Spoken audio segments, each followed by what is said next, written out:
Howdy, y'all. Welcome to the EEARSS podcast, produced by Terrier TV. I am Frank Robb. I am joined by Bill Curtis and Cindy Denson. Wow, it's one of those days. It's been a long day. I think it's the cold weather. It's got me all messed up. I'm shivering and stuff, which is not typical. Ready for hibernation. It is. No joke. It's supposed to be getting a lot colder too, so we'll see how that goes. Again, my name is Frank Robb. I run a nonprofit called EEARSS, hence Environmental Education, Awareness, Research, Support, and Services. We do environmental and eco-talk studies, not just around Brevard County, but around the world now. Got quite a bit going on with quite a few topics, which we'll get into here in a little bit. First off, I'd like to introduce Mr. Bill Curtis. Thank you. My name is Bill Curtis. I teach TV production, and we are doing this in our studio, Terrier TV Studios. Behind the scenes, on the cameras and in the control room, we have students who are working on this, keeping it all going. I've been doing this for 27 years. So, wow, you've been doing that as long as I've been catching alligators. Yeah, which is crazy we have. Talk. That's weird. That is crazy talk. Every time I have a conversation with you about the times when I was here learning, I forget how long that's been. It doesn't seem like that long ago, and sometimes, and other times it seems like a long time. And whenever you were telling me these students were actually born after I graduated, then I started realizing, I'm getting old. This graduating class was born in 2004. That's crazy talk, is what that is. That's literal insanity. That's the official mark that made me feel old when the first class was graduated was born the year I graduated, and it was like That's nuts. That's literal nuts. Cindy, how are you? Thank you for being here. I am wonderful. Thank you for having me. Yeah, we appreciate you being here. Tell us a little bit about what you do, Cindy. I work for a nonprofit organization in Brevard County called the Women's Center of Brevard. We are a domestic violence and sexual assault center, so we help families in the community that are dealing with any kind of crisis situation, anything like that. Pretty powerful stuff, very important stuff. It's kept us very busy. Yeah, I imagine it does, which is sad and awesome at the same time. It's good people can come to you guys and get help, but it's sad they have to. Yeah. So I figure each week we're going to go over a quick environmental topic, something that kind of is going on around here, animal habitat, it's something of that nature. Today I figured we'd talk about the Diamondback Terrapin.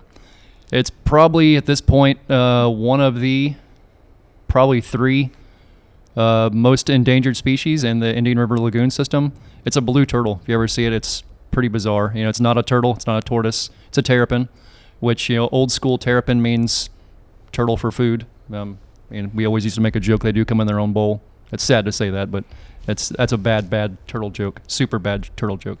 But if you ever see one, they're a blue turtle with black polka dots all over them. They're an estuarine animal, lives out in the salt water, eats shrimp and other small crustaceans. They used to be in big numbers in Brevard County. They're not so much anymore.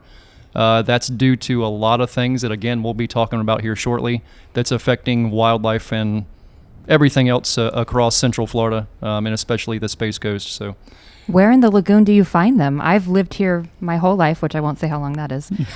I have never once seen a blue turtle. They're all through at the Indian and Banana River. They're not, again, they're very few now like there used to be. There were ponds out on the Mare Island National Wildlife Refuge where you used to be able to go and see hundreds of them. And now, I'm out there in those areas all the time. I'm lucky if I see one a year. It starts with things like that in the smaller creatures, and then it starts affecting the bigger creatures. The food chain's a crazy contraption.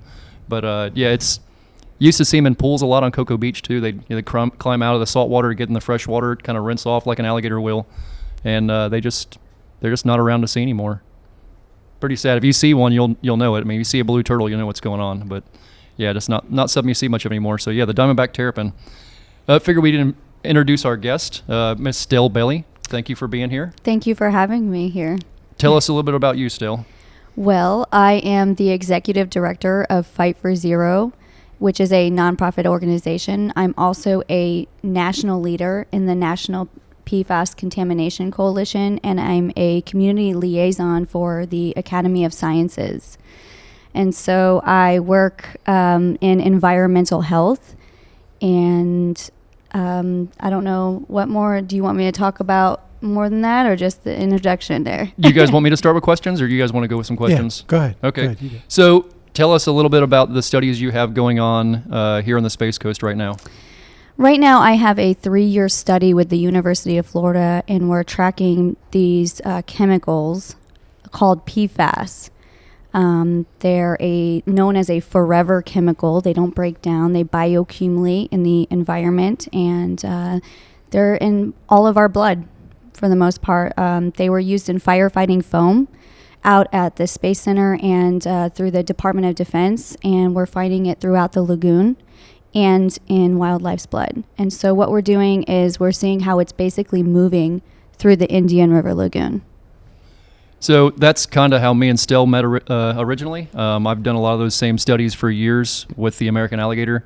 The American alligator's endocrine system and the way they operate, their hormones and stuff, are directly related to ours. So we look at those forever chemicals the same way. And again, these things that are affecting the wildlife not just will be, but already currently are affecting people. And it's not something we're trying to freak people out about. We were actually talking about this earlier this week. You got to find a gentle way of having this discussion, letting people look at the data and kind of make up their own mind. But at the same time, you need to let people know what's going on. Yeah, I agree completely. And that's what we've been trying to accomplish, is just educating so that people have the knowledge to bring action and awareness in the right way. Yeah, education's key. I know what we've been dealing with a lot from our side of it is we're noticing that there's all these regulations on these chemicals, but the sensitivity of the equipment in which the testing is being done is getting more and more sensitive, and people are realizing now that smaller and smaller doses of these chemicals are making a bigger difference. Wouldn't you say? Oh yeah, absolutely. I mean, the more and more science that comes out, they're learning that the EPA's unenforceable limit of 70 parts per trillion is even too high. Yeah, it's it's kind of nuts. I think once they finally take a real good look at it, they're going to realize it's going to take the smallest amount to, the way the human body works. I'm trying to think of an intelligent way to discuss it. We all have a limit on all these different chemicals and things in our body. And, you'll go along for a long time in your life and be perfectly fine. And if you ever get to the point where you cross that certain boundary or threshold, that switch flips and you get a mutation, and you're in a lot of trouble. Mm-hmm. Yeah, and that's exactly what happened to my family. Yeah, tell us about that. So in 2013, my uncle who lived with us, he's not blood related, was diagnosed with cancer. And then a few months later, our family dog was diagnosed. My little brother at the age of 21 was diagnosed. A few months later, I was diagnosed. And then my father was diagnosed, all within the same year. And what did the medical community contribute that to? The first thing that experts asked me is, where did you grow up? And that was the first question that sparked the change in me to start actually researching what was going on here on Florida's Space Coast. And it was documented in my medical records that this was an environmentally caused cancer. We had genetic testing done, and it came back that we had no mutation genes, which typically what that means is you don't have any genes that are connected, like, with breast cancer. Family history. Family history. And we do not have a family history of cancer on either side of our family, my mom or dad's side. Wow, that's some heavy stuff. What year was that when you found out about all this, when all this was going down with your family? 2013. And did you notice anybody else at that time looking into this stuff? No, not at all. And so what happened was it wasn't until I was told you're in remission in 2014 that I decided to start. I used social media and I started crowdsourcing cancer information. And there were people I went to school with that started reaching out to me privately and said, I was just diagnosed with kidney cancer, or I just had this issue, or I have thyroid issues. And so I just started collecting all of this medical information across the Space Coast. And that's grown today across the state. Yeah, you're kind of a big deal. Yeah, to say the least. And what you're pushing for is it's a good thing. People don't realize that this is, again, in everything. When people are talking about lagoon health, they a lot of times focus on one little piece of it, which we've talked about this too. Mm-hmm. Oh, hey, if you clean all the water out, if you open an inlet to the ocean and clean all the water out, it's going to solve everything. Well, no, guys, that's not how that works. These chemicals are not just in the water. They're in every living thing in the water. They're in the seagrass. They're in the sediment. They're in everything around us right now, and everything we do, everything we're wearing. It's so hard to try to get somebody to wrap their mind around the things you're dealing with are literally, you're in it. You're in it every day. Yeah. So how do you go about trying to approach people with that fact? I first I have to educate them on what this chemical is. Sometimes it's hard for people to grasp just that concept alone, because it's hard to believe that this chemical was put out for consumer use and used so widely, and they knew at least since the 70s that it was harmful to the environment and human health. So that's my first step. So hold on. Yeah. What is this chemical used for? It's basically used to it's like in your Teflon pans. It's a water repellent, I guess you could say, if that's an easy terminology. Yeah, water and flame repellent, which again is in every type of fabric and everything, every kind of cup, every type of everything. Okay. That's probably its main. I'd say it's probably its main source. Yeah. Mm-hmm. Yeah, they even used it in and that's one thing that we're fighting for this year, is to ban it in food packaging, but they used it in fast food wrappers to repel off the grease off of burgers. They used it in pizza boxes. A lot of firefighters, they have the highest exposures and higher rates of cancer. This is actually the Firefighter Awareness Month, and so we try to bring awareness to that. They've been exposed to these chemicals at a higher level than we have, because they're their occupational exposure. So. And what's the name of the chemical? What is this? PFAS, PFAS. That's the simple term. The simple. Yeah, I'm sure it has a multi-syllabic thing. You used earlier the term bioaccumulate. Can you tell us, for people that aren't familiar with that term, what that means and how that affects us? Well, it builds up. So, and it goes up the food chain too. So you've got fish that have it, and then whatever eats the fish gets it, and then whatever eats that gets it.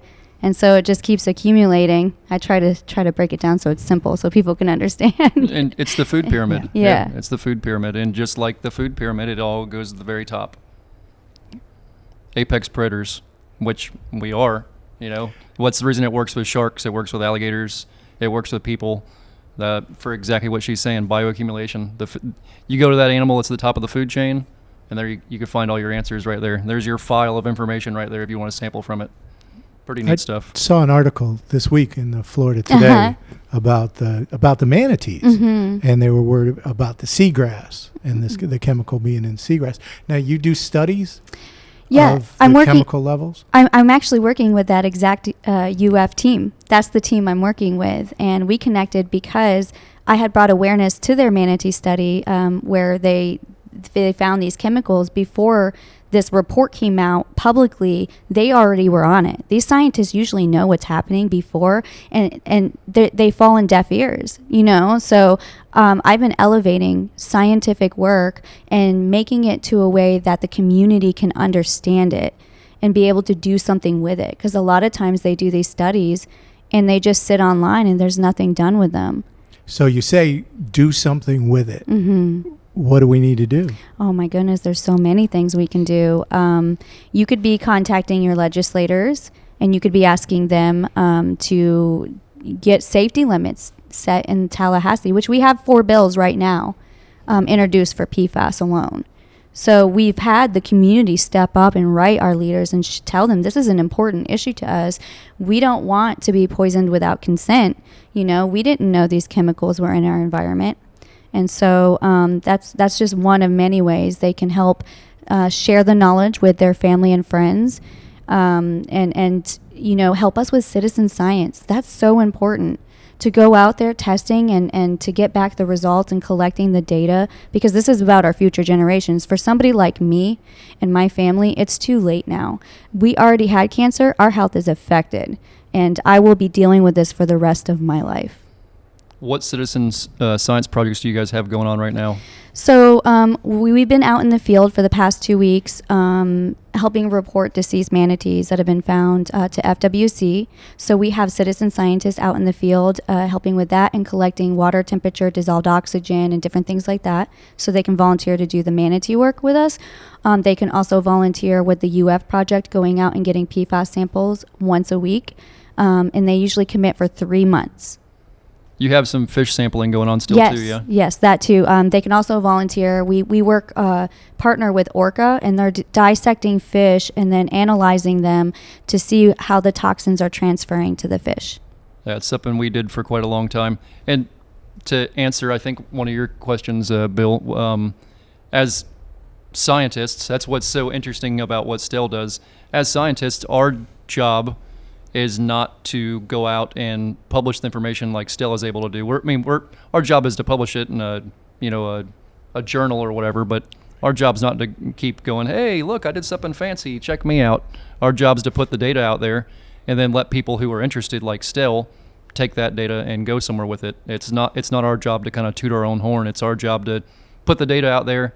There's your information. Now what do you want to do with it? Here it all is for you. So it's interesting. It's an interesting correlation between what's going on with all this. So the information can be out there, and it's all out there, but unless you have an advocate who is going to put it, publish it, or make it known to the press, to the people, then it's not really going to happen. It's true. And they consider people like myself science communicators because we're communicating the science and putting it out there and making people aware of it. And that's what Aaron Brockovich does. It's a very important middleman, really. It's even a lot more than that. It's somebody who's takes the work you're doing and really helps people understand it. More than just you publishing it, it's somebody taking it and digesting it and educating people on it.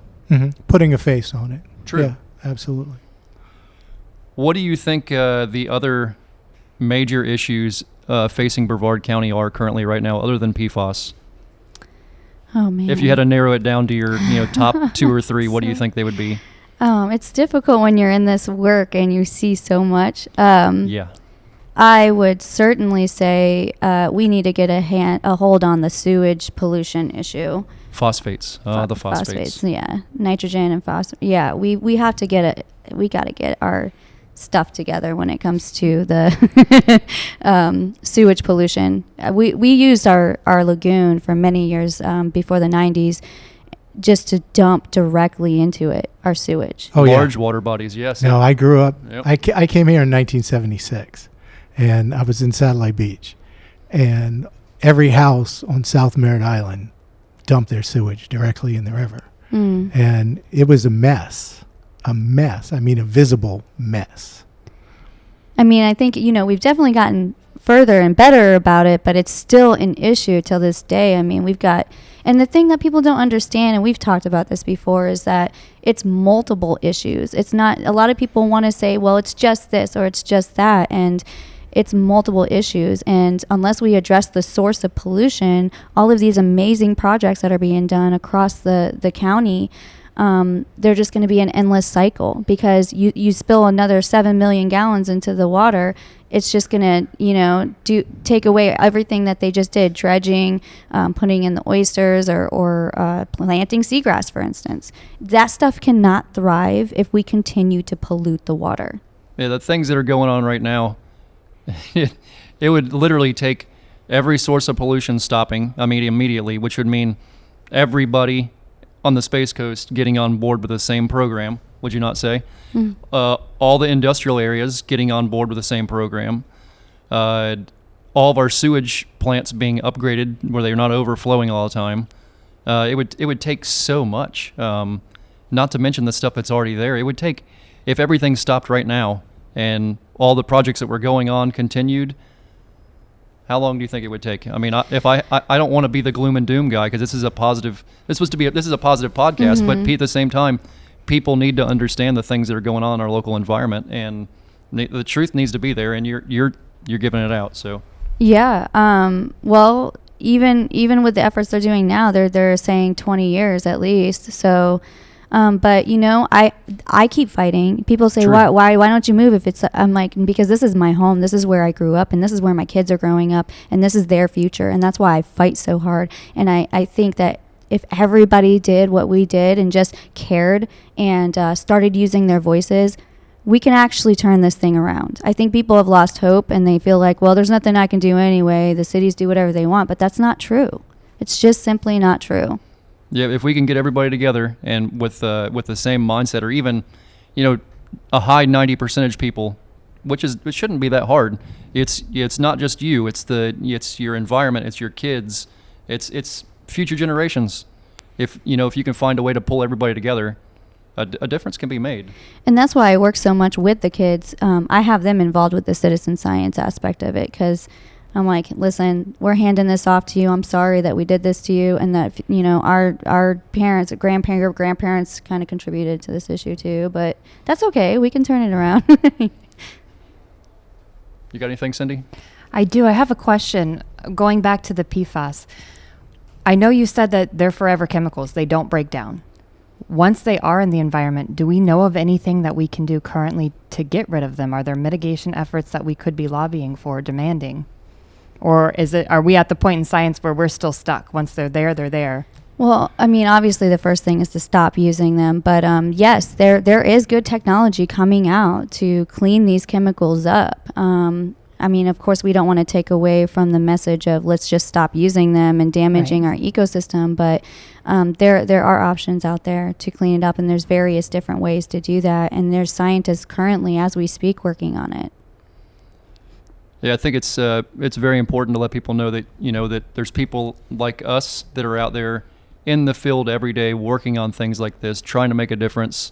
It's not just something we're talking about that nobody's doing anything about, and it's just continually getting worse. We're working on it. It's being worked on. Yeah, and like if you had time to talk about it, you're not doing the work. So you're taking the action. Preach. And exactly.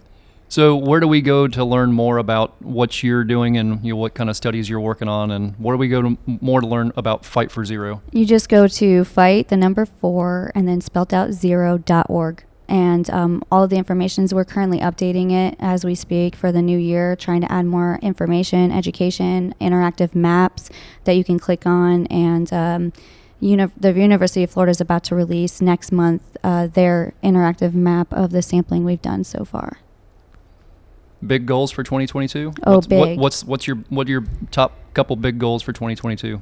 I'm trying to get this chemical regulated as a class, because they keep regulating it just PFOA, PFOS, PFBI. They're going through it, and there's like 9,000 of these compounds. So we're just like, we need to regulate it as a class. So that's one big goal for this year. What does it take to make that happen? We've been pushing on a federal level in Washington, D.C. We've got to push the EPA, and we've got to push the scientists on that level to agree to regulate it as a class. And so we've been having meetings with the EPA administrator. We've been having meetings with various agencies like ATSDR, the National Academy of Sciences. We've been giving our feedback. We've been invited to the table. And so I think we're making serious progress on that level. And people ask me, well, why don't you go to the local level? The Department of Defense is a federal level. So there's nothing really. The city officials can get involved by advocating for their communities and updating their water treatment facilities. So that way it's not getting in the drinking water. Which is a lot of that, what was it, the CWSRF? And that was a grant that was available to local communities to upgrade stuff like that was wrong already, right? What did I see something about that on your page today? I think you did. And then we also got $10 billion last year for the infrastructure bill specifically for PFAS that they could be using. That's a lot. Yeah. Oh, yeah. Now, is this kind of like a Florida thing, or is this everywhere? This is everywhere. But Florida is the third highest in the nation detected with these chemicals at the highest detected levels. What's the highest? The highest is the other two states. What was it, Alabama? Yeah, NC State's one of those, and we're doing the same work in NC State. Okay, so I guess places with a large military presence. Yeah, exactly. Okay. It's with the Department of Defense, and I think the reason why ours is even higher is because not only do we have the Department of Defense, but we have the Space Center, and then it's the way we're set up. It's like a teabag effect, because we have the sand and we're so close to the sea level. It's so easy for our water to be contaminated in Florida. Mm-hmm. Yeah, and from what I've been told by the other people I work with, it's not just an inland river thing. It's just as bad offshore in the sharks. So, I mean, this is something people need to wake up about and really take a notice of. Again, not to freak out about it, not to panic about it, but to kind of be aware of and learn some more about what's going on. And Fight for Zero Brevard's the perfect place to go do that. Anybody else got anything? No? There was one other question I was going to ask you. So around Brevard, around the Space Coast, what do you think the biggest community is affected by all this stuff? That's a hard question because we're finding different data. So I think obviously Satellite Beach, everybody's heard about it. It's been the news. We were the ones that brought that forward and found those chemicals, and so they're definitely affected. But they also have other compounded issues, such as living on top of a military dump that we discovered while we were investigating the PFAS situation. We discovered that they were on top of land that the military used to burn and bury their trash. But I think, they're one of the harder hits. I think Cocoa Beach has very, very high levels over where they live. Cape Canaveral, because they're near Cape Canaveral Air Force Station. And then for some reason we're detecting these chemicals, not at extremely high levels, but as you know, it bioaccumulates in Titusville's drinking water. And we've brought that forward on multiple occasions. The home that you grew up in where your family was exposed, what area of the county was that in? Okay, so I actually lived in Cape Canaveral, Cocoa Beach, and then moved to Cocoa. Yeah. So I lived in numerous places. Yeah. So it's very difficult to say I got it here or there, or I was most exposed here. All I know is it was likely, because environmentally caused cancers can take 15 to 20 years. And so I think back of when I was a little girl, we were drinking from our well back then. And the groundwater is the highest with these chemicals. So, and the fact that I have experts saying that it's environmentally caused, I 100% believe that my family was exposed. Absolutely. That's a lot. Yikes. Okay. Thank you so much for No, being thank here and talking to you. us about this. Will you hang around while we do Yes. some trivia and some other fun stuff? Yeah, we'll try. Okay. So what's been going on with you guys this week? Anything exciting? What's new in high school world? Let's see. Tonight, the reason I'm wearing my yellow here. Tonight, our boys basketball team is hosting a tribute game for Crystal Campbell. She was a faculty member who passed away last year. Okay. Young mother. I remember that. Yes, sir. And they're working to establish an art scholarship. She was an art teacher. Well, that's and awesome. so they're having a big game tonight, playing Space Coast. Okay. And That's here? That's here, yeah. Okay. Here tonight. So anyway, that's one of the big things that's happening. One of the guys in the control room's a basketball player, There you go. but he's not paying any attention to what we're doing. So. He's zoned out in the technology right now, isn't he? Yeah. Oh yeah. Yeah. Like they all are in their phones. And they never look up. Yeah, I heard some new logo the other day when I was here when I was leaving. I was dressed up. I had a nice dress shirt on and a tie, and some kid told me I was dripping. And I thought Dripping? Yeah, I thought my nose was running or something. You know what I mean? So I'm like looking at my nose, wondering if my nose was running or something. And they started the couple kids that were there started laughing. I'm like, I had to go look that one up. Yeah, I can't keep up with it. I have a 14-year-old daughter, and every time I talk, she's like, no, Mom, no. I'm not allowed to mention who she is, that she even goes to nothing. Apparently, that meant I was fancy. Oh, Yeah, okay. I had to Google. I had to Google that Who one. would have Did not guessed know. that? I had Did to not know. Google that one. Apparently, it meant I was dressed fancy. Yeah. Which I Okay. mean, I appreciate it. I wish they would have just said, "Hey, you look nice." That would have been a lot better. But yeah. Anyhow, what's happening with you, Cindy? January is always a busy month for us. People making a lot of New Year's resolutions, wanting to change their life. I just noticed I'm on camera. That's so uncomfortable. So we're really excited for our new year, where we've got a lot of projects in the works at the center that we're hoping to accomplish, and we've just started planning for April, which is Sexual Assault Awareness Month. So we're working on all of our awareness events, getting things going, figuring out what that's going to look like in a pandemic. Yeah, for sure. If somebody needed to get hold of you for any reason, what is the website? Our website is womencenter.net.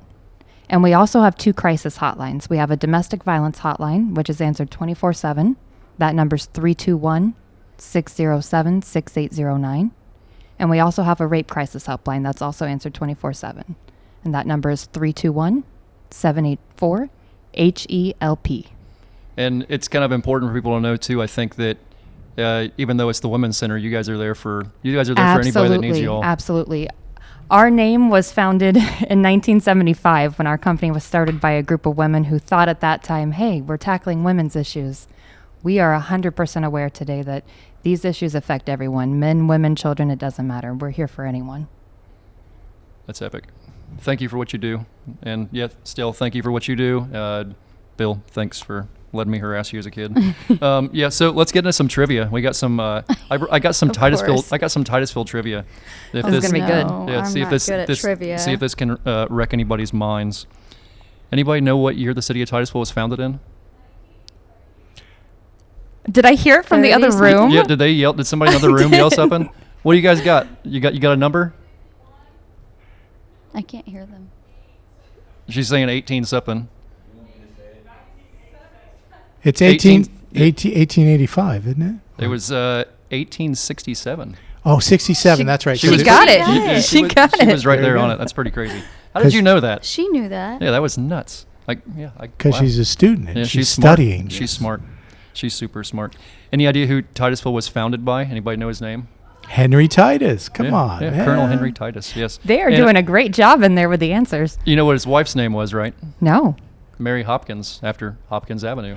Ah, there we go. Kind of all makes sense now. Well, it was a card game or a Dominoes game or something. That was a next trivia question, Mr. Curtis. that he won it in. Okay, I'm sorry. I jumped the gun. Jumped the gun. No, it was pretty awesome. It was a game of dominoes. It was Dominoes? Yeah. And you know who he was playing dominoes against? I want to know what we would have been called. He was playing dominoes against Captain Rice, which I don't know if that's some relation to Rice Auto Body or not.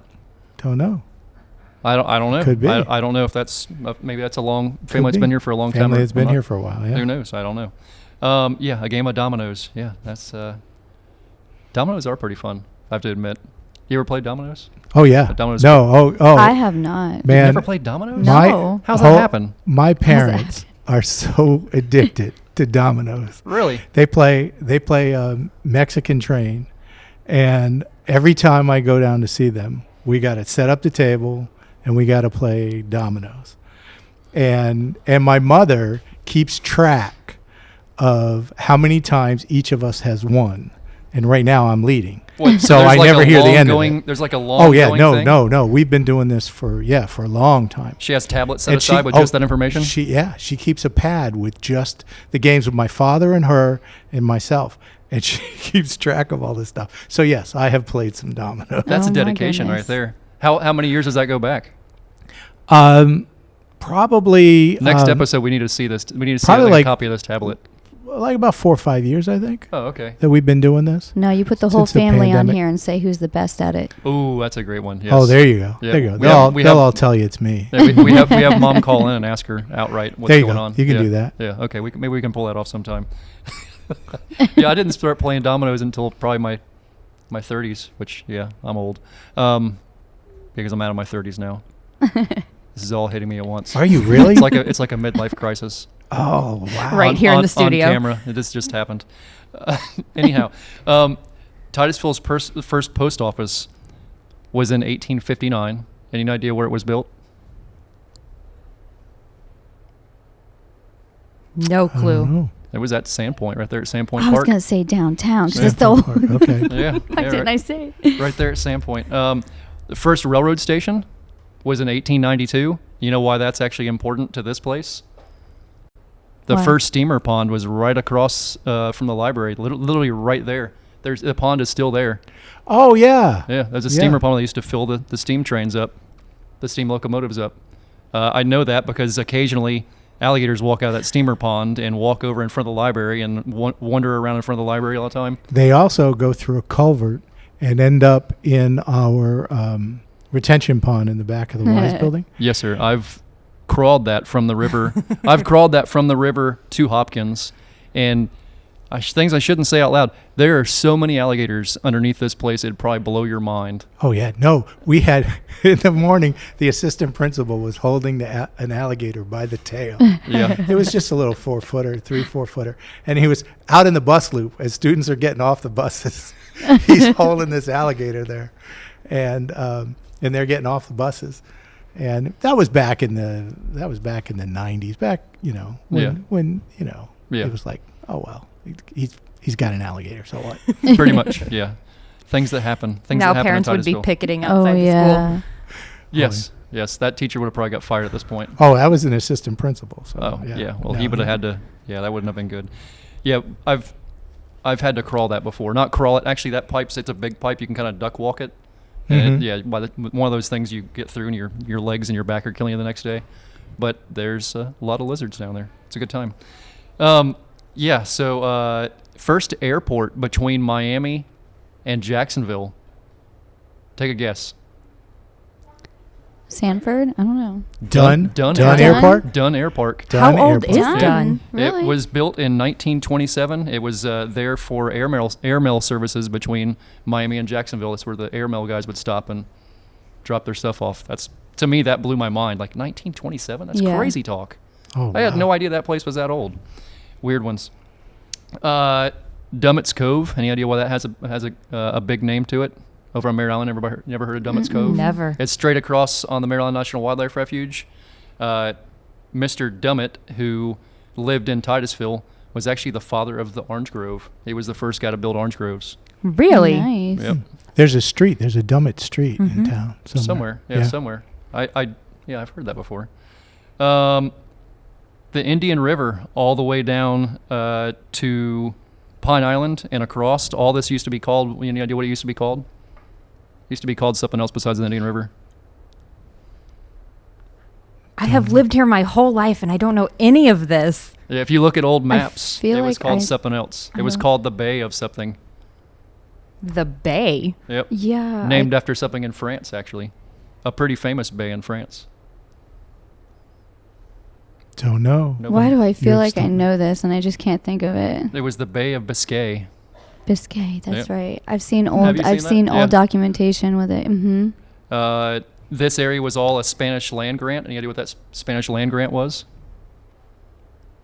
No clue. There's a street named after it in Port St. John. You're stumping me. You're making me look dumb. I don't like I'm this. just I don't sitting like here this. like, I'm okay. not liking this. So a lot Give me of- some easy ones. a lot Throw of- some softballs. A lot of these make sense to me because I grew up land surveying with my dad, who was a land surveyor. So we were always looking at old maps and doing stuff with old plats and maps. This whole area, the Spanish land grant, was called Del's Pine or Deles Pine. Okay. So that was what this was. And actually, the one north of here was called a rancha after a rancha road. So that's another weird fact. I guess that's all the weird facts I have for right now. Well, that was a lot, and that was good. Yeah, I get all kinds of weird facts. There's all kinds of weird stuff in this head you guys don't want to know about. It's kind of crazy stuff. Let's see. What else are we going to talk about? Oh, yeah. So what did I see this article at? I saw an article earlier this week talking about the best TV series of all times. They had like the top 100. I was trying to think of my top 5 TV series ever. Bones. Bones? Bones. What is Bones? I don't Bones. know. Oh, I don't come watch on. TV, Oh, man. yeah. Oh, come on. I was trying to think of it. I'm like, okay, The Walking Dead, this and that. I don't know. Like, I don't watch TV. It's funny when you down. said that. I started watching TV like a year ago after I had surgery. Yeah. Before that, I didn't watch a lot of TV either. Same. Yeah. It wasn't until I got sick that I was like, oh, you know. What about you? Okay. See, I think me and you, we both have the same number 1. I'm gonna guess, but we'll see what you have to doubt say. it. I doubt we have the same number one. Okay, tell me what 'Cause your it number was 1 is. different. Star Trek. Makes sense, Oh. Because Star Trek, there was only like 72 episodes. and it was Okay. epic. Yeah. And when I grew up in the 70s, there were only 3 TV stations or 4 TV stations. Didn't have cable. And you had the network one. So when you came home from school, you could either watch a soap opera, which I did. I got into General Hospital in high school, really big, because there was way too many Star Trek. But There's nothing wrong with 72 shows. So every 10 weeks or so, it rotated back through. And I saw those shows over and over. I knew every episode by heart. Oh my goodness. And everybody my age, any guy my age that you talk to, they know the same thing. They know the Star Trek episodes. It's true. It's because of the repetition and the way that the television networks were set up at the time. We just saw the show over and over and over again. And it was either that or watch General Hospital. Yeah. Have you caught the new show out called Orville? The Orville? Oh, the Orville. Yes, I have. Yeah. It's Seth MacFarlane. I have no idea. Do you know what that? I have no idea what that Not a is. clue what an Orville The is. first episode, I was like, "This is so stupid. I can't watch this." By the end, I was I'm doing nothing but watching that show. It's hilarious. I thought you were talking Really? about popcorn for a second. I have no idea. No, Seth MacFarlane did Family Guy. Right. And he's a big Star Trek fan. He likes Star Wars, Star Trek, and this is his take on a Star Trek kind of show. And in fact, he's got some of the original, the Star Trek: The Next Generation directors and producers are producing that show. So it has that same look, and but it also has his irreverence. I mean, it's hilarious. yeah, Okay. it is funny. It's more for this generation. It is very funny. Can I admit something? Yeah. I've never seen an episode of Family Guy. Oh, okay. Well, neither have I. I swear to you, What? I very rarely. Okay, if we're gonna go back in the day, I watched Gilligan's Island Oh, and that was Jam Bewitched. Up. Okay, Oh, that was Jam Up. Yeah, for Okay. sure. Those were 2 good ones. Those were 2 good ones. Yeah, absolutely. Okay, so maybe our number 2 is the same then. Okay, let's hear it. Well, so What's your number 1? the original Twilight Zone? Oh. Oh, I didn't even. Yeah. Yeah, the original Twilight Zone was the absolute jam, and I remember watching it in TV production, watching every episode because you had them all taped. Yeah, I had Yeah. tapes, and I still show. I make all my classes watch Terror at 20,000 feet when it's William Shatner, and there's a thing on the wing of the airplane, and because it comes up in other stuff, there's Like a gremlin or something? Yeah, there's a gremlin. Actually, it's Did they in remake that episode. Did Oh yeah, they remake- did. Okay, I was going to say, I saw a gremlin on a plane one time or They something. remade it for Twilight Zone, the movie, in the 1980s. But the original one with William Shatner, Captain Kirk. So, again. Oh, there's a link Star here. Trek. Oh, Yep, yeah. right Okay, there. I'm getting it. But he was kind of fuzzy. He was kind of like a teddy bear kind of thing on the wing of the The airplane. gremlin was a... Oh, yeah. bear? No, he was very... Well, it was directed by Richard Donner, who, and this was done in the 1960s. 65, I think. Richard Donner went on to do all of the Lethal Weapon movies and had this great career. And he started off doing Twilight Zone episodes. So No, I'm just thinking about teddy bears on the wings of teddy bears on the wings of the I plane. love yeah. that this is required viewing for your classes too. It is because it comes up and stuff. Like comes in the up. movie, in the movie Madagascar 2, there is a scene where, there's a thing on the wing of the plane. He says, "Oh, no, there's something on the wing of the No plane." way. And you don't get that joke. I mean, it's just a little bit. Yeah. But if you don't know the background, you don't get the joke. Right. So I'm just trying to make them more culturally aware. You let them get the joke. I'm dripping. You're Yeah. dripping. You're Yes. dripping. You're dripping. So yeah, that's our... Cindy, give me your top 3. I want to hear your top I 3. feel like if I start sharing my top 3, you all have to be pretty afraid for me because I realized when you texted me that earlier, I was like, okay, and I'm thinking, I'm like, I can't admit that all I watch are like shows about psychopaths and killers. Bones, Criminal Minds, like all of it. Like Really? Oh, Yeah. Criminal Minds. that's relaxing to me. My daughters love Criminal Minds, and I'm like, it would give me the It creeps. sounds cool. No, it's like a psycho how-to show. I mean, There are a lot of cautionary tales. Like yeah, there really are. my daughters had to watch the ones with Snapchat and where the kids get abducted. Like, yeah, watch this. Watch this. This is science. I see enough a gore in my everyday documentary. life where I don't watch gore when I go home. I like horror movies. I can't watch a horror movie. Like I can walk out in the woods and deal with something that's bit somebody and like rip their leg off or look at dead things here and there and have zero issue at all, not even think about it twice. I can't watch a horror movie to save my life. It'll freak me out. I can walk in the middle of the woods and spend all night there and listen to things talking to each other, care less. Horror movie, sit in the house with the lights on, I will lose my mind. Oh, I hate anything that jumps out at me. If something jumps out. Oh. Like in the wild or on the plane? No, In the movies. In the movies. On in a the plane. movies. On the plane. I keep in- thinking about the teddy bear in the plane. Forgive me. in the wild, it's a little different. The music isn't going, and and it's setting you up, and they're getting quiet, and then all of a sudden, bam! No. See, in the wild, I wish things would jump on me. It makes me happy when things jump on me. Like a chameleon, you're walking along, a chameleon jumps on your face. You're like, yeah, a chameleon on my face. Okay, I feel like in your job, context with that is really important because I'm pretty sure you don't want a gator jumping on you. That's not what you look forward to. He shrugs. To each their own. Oh, my garage. Garage. So, what you were go over your top 3 again? What were your top 3? Because you never actually technically gave them to us. Yeah, I don't like committing myself to solid answers on things. So Really? yeah, Okay. yeah, I like to leave it open. That's fair. That's fair. Bones and Criminal Minds are definitely in the top 5. That's the guy that looks like the professor from Back to the Future. The guy that's got the crazy hair and Bones. Am I wrong? Who am I thinking about? Never mind. Forget I even said anything. Your face says it all right now. No, you're not right. Forget I even said anything. Okay. Now I need to know what show that is. Do I need to add something? Oh, I thought the guy had crazy hair. Maybe I saw a commercial wrong or something. So Who Bones, knows? the lead is a female. She's a super strong, intelligent female, which I think is part of why I love it so much. And the show lasted, I don't know, 15, 16 seasons, something like that. It lasted forever. And I love it so much because throughout the entire show, like, she stayed just this strong, smart character. They never dumbed her down. It didn't become all about a love story. There is a love story involved, but it made the characters better, not worse. Okay. That's pretty good. While they, deal with death and crime and psychopaths. Normal I see things. nothing wrong with this. Love in a scary place. Yeah, in a smart, scary place. Yeah. I would say Bones, Criminal Minds, anything investigation, discovery. I don't know why, but that stuff... Like watching it NCIS, relaxed me. like NCIS. You know, that I kind of never stuff. really got into NCIS. I saw a couple episodes of that one time. I used to watch CSI. That got a little too... Okay, fair enough. Mr. Curtis, what do you got? What are your other ones? I keep saying Mr. Curtis. Bill. Bill.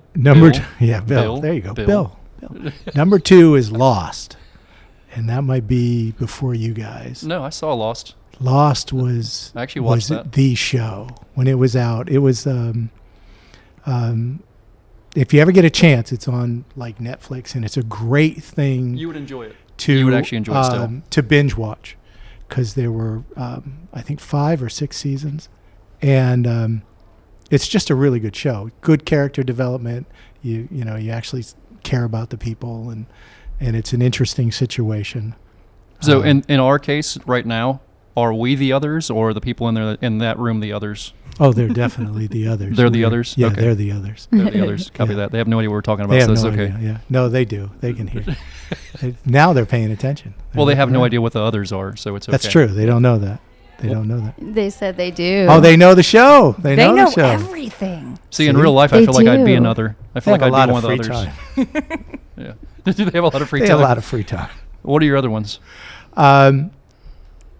Deep Space Nine, which is a Star Trek series again. Okay. I actually will binge watch that. 7 seasons. I'll binge watch that once a year. I'll just watch all 7 seasons. Really? Oh yeah, Wow. it's terrible. I don't really have a life. And Firefly. Oh, I did love Firefly. I've heard of that one, Firefly. but I've never seen it. I was mad when they canceled Oh it. yeah. Interesting. Okay. Well, with number 2, I went with Justified. You ever seen Justified? Oh yes.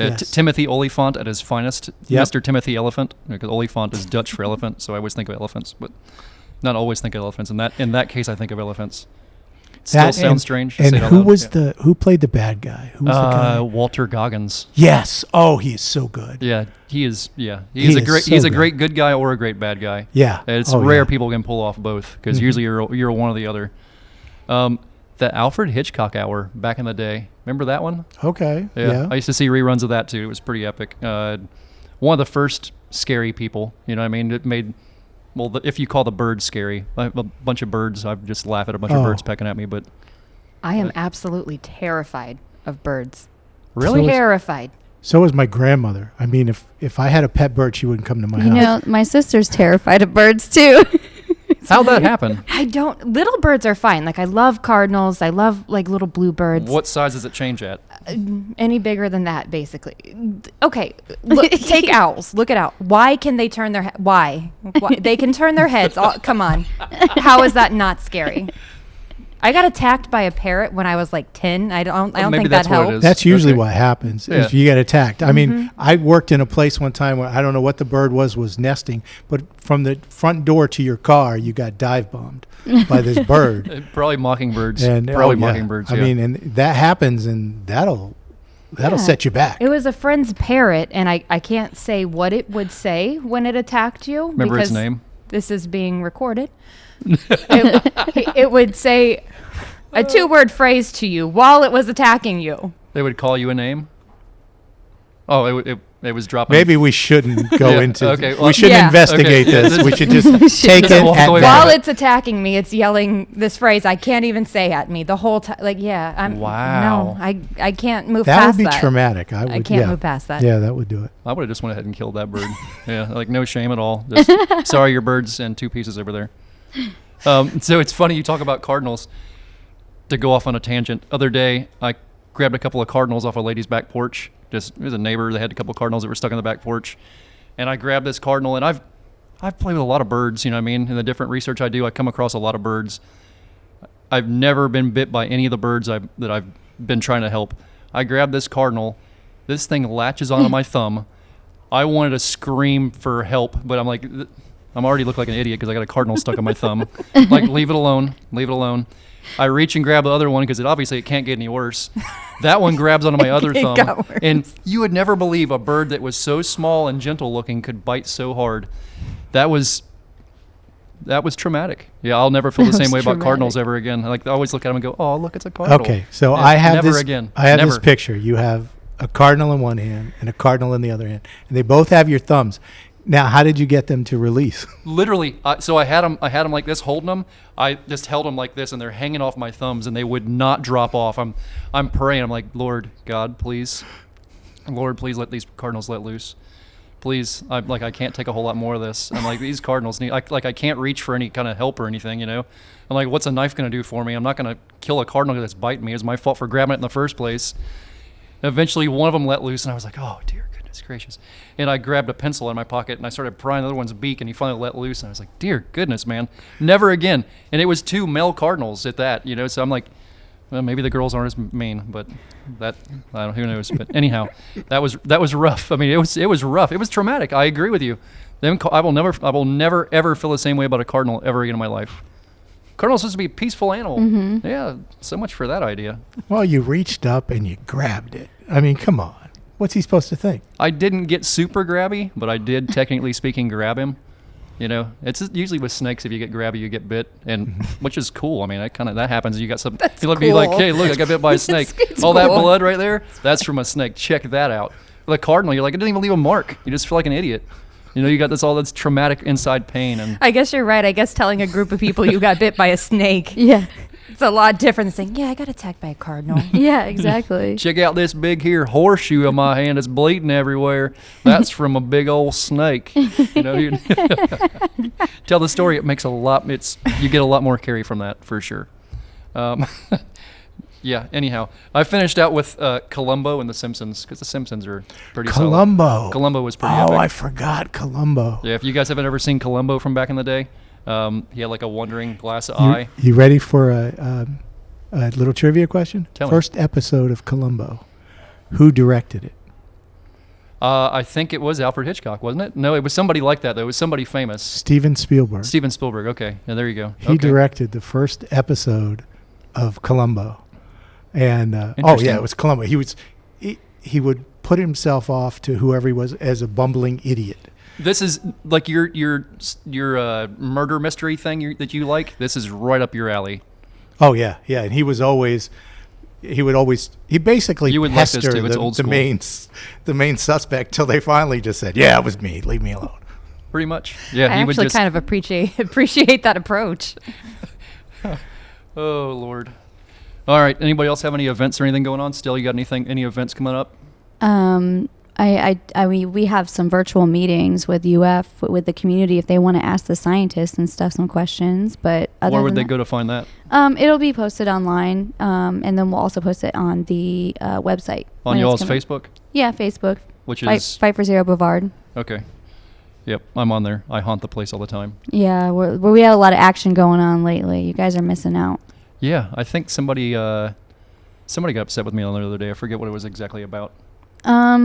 I think they said something along the lines of cow poop, and I said phosphates. Yeah. I thought it was funny. They were trying to compare manatees pooping in the lagoon versus cows pooping on a pasture. And I said, well, if we want to talk about poop, we can talk about the humans I don't know. We get some interesting conversations going in there. Anything good happening with Terrier TV?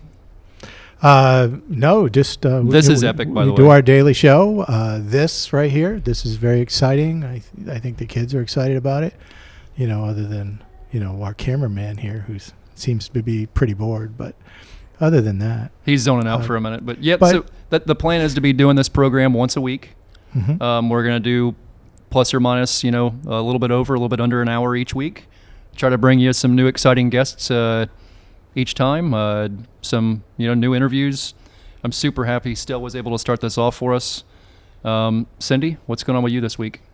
Any events coming up? Anything going on? Nothing this week. We are preparing for an event in March. Actually, usually in February. We moved it back this year. But every year we do our Super Bowl of Trivia event for the center. Really? It's always a good time. Where is this at? I mean, is it going to be there at the center? No, we hold it up in Mims at the golf course up there. Okay. Yeah. It's Indian River yes. Reserve. It used to be walk. Yeah, it changed. Used to be Walkabout. There you go. Will that be posted somewhere? It is. It's on womencenter.net. Okay, I'm 100% in for that. I'll show up for that one. Awesome. I knew you would be. Oh yeah, I'm gonna go for the trivia. You ain't It's gotta always convince a me. good time. I'm all about that. I don't think our questions are as hard as yours, though. Really? Did you ever come to any of my trivia? No, the ones you would post online, they literally made me crazy. Hard pretty is good. not the appropriate adjective. Obscure is the appropriate adjective. No, I've had Who people would know approach me this about stuff? your trivia questions, and they're like, Really? do you know the answer? I'm like, why do you ask me? Because you know him. So did he tell? I was like, I don't know. Who's approaching you about stuff like Just that? different people that follow you online. Oh, Just okay. random. Interesting. Yeah, I think I've had some pretty goofy ones over the years. I think the most recent one that would be interesting to put out there was this is something that was first made in like the 1890s. It was first made in Chicago. It has over 100 layers, and I'm trying to think of the other part of it. It was part of the space program. Any ideas? Part of the space 1890s Yep, 1890s. and part of the space program. And I'll even add to the fact that it's edible. It's going to be the most obscure thing That's that we what- would yes, never This Obscure. is this is actually one Obscure. that I put online once before. Uh-huh. Oh, I remember this, so then I'm Yeah. cheating and I can't Yeah. say. Do you have people that like send you threatening emails or something? People I'm getting that feeling. People will start messaging me and be like, "So I won't tell anybody. You can tell me. It's perfectly safe. Just tell me what it is. I won't tell anybody at all." Like, I ain't telling you what it is. Figure it out. But I purposely try to make all these things ungoogleable. Is that even a term? Ungoogleable? No, that sounds like You a just good coined term. it, yeah. Okay. I'm using that one from now on. Trademark. So yeah, I try to make things that you can't reverse. I try to reverse engineer it where you can't go look it up, basically. Okay. But if you want to know, that's actually the atomic fireball. I do remember Yeah, that. astronauts used to carry them on flights to keep them awake, and the people in the building where they did all the launching and stuff, they'd eat them at night to keep them awake too. So that Oh, was okay. One of the first candies ever taken into space. Wow. Except when you first posted it, you failed to mention that it was something edible. So Oh, of course, I'm we're all leaving that like, out there, yeah. For days, we're like guessing anything that could be made in a chip, anything that. And you're right. It goes on for days. And he literally comes goes out on with for days. atomic Longer. fireball, and we're like, No, I Really? think somebody actually did finally guess that. how? I maybe nobody ever did guess that one, but I think that and Shoehorn were probably my best ones recently. Yeah, Shoehorn was pretty awesome. Scott Geiser, who runs the Adjust the Mic podcast, every time he sees me now, he just looks at me and shakes his head and says Shoehorn. He won't say anything else. He'll say Shoehorn and walk away. So yeah, that's pretty funny stuff. Trivia, good times. Yeah, I guess if we're good, we're good. Thank you guys for tuning in. We'll be back again next week, and we appreciate you all very much being here. You can check out Stel at fightforzero.org, EARS at ears.org, EEARSS.org. Special thanks to Terrier TV. Thank you guys for doing what you do. Appreciate you all a lot. Check out Cindy. Cindy, what is it's Women's Center of Brevard at womencenter.net. Awesome. Thank you guys. We appreciate you. See you next time.